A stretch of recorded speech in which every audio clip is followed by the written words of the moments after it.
eu sou Paula de Carvalho Guimarães, sou professora de Língua Portuguesa e Redação.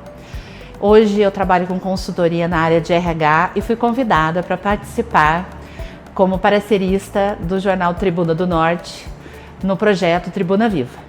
E fomos revisitar a língua portuguesa em muitos recortes, observando como nós éramos nos anos de 1800, 1900 e como nós estamos hoje. A constatação é clara.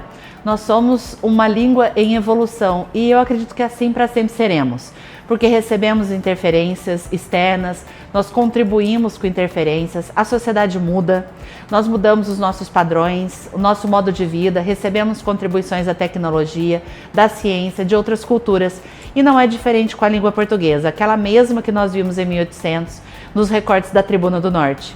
E esses recortes nos remontam à origem da língua portuguesa, que é uma origem latina, uma origem românica. Então existem muitos termos ali que advêm da língua latina, mas existem outros que também são de origem grega.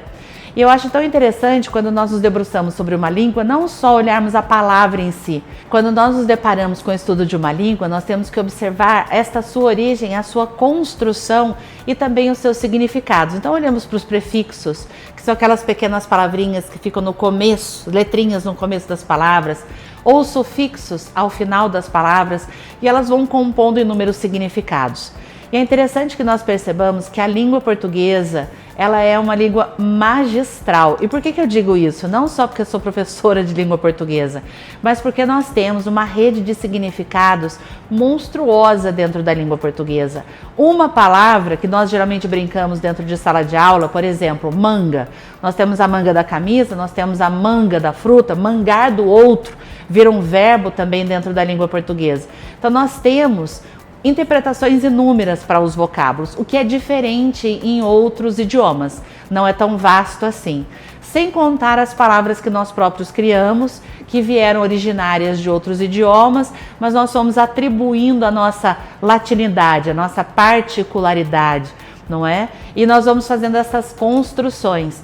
É importante nós dizermos também que a língua portuguesa, observada dentro do jornal Tribuna do Norte, ela nos traz a memória de uma cidade, de um momento histórico, que é tão importante, porque como já diria Fernanda Montenegro em uma de suas muitas interpretações, um país sem memória é um país sem história, então é um país sem futuro, porque fará talvez escolhas equivocadas, às cegas, porque não entendemos o desenvolvimento das pessoas, dos fatos, das situações.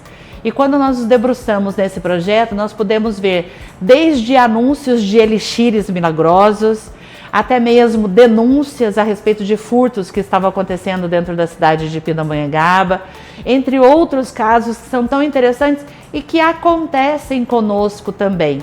Porém, olhando para aquela época, eu poderia dizer que alguns dos textos foram talvez pueris, me parecia de uma pueridade, quase uma infantilidade, uma juvenilidade de uma língua portuguesa nascente, tão respeitosa, tão lúdica, tão peculiar nas suas reflexões.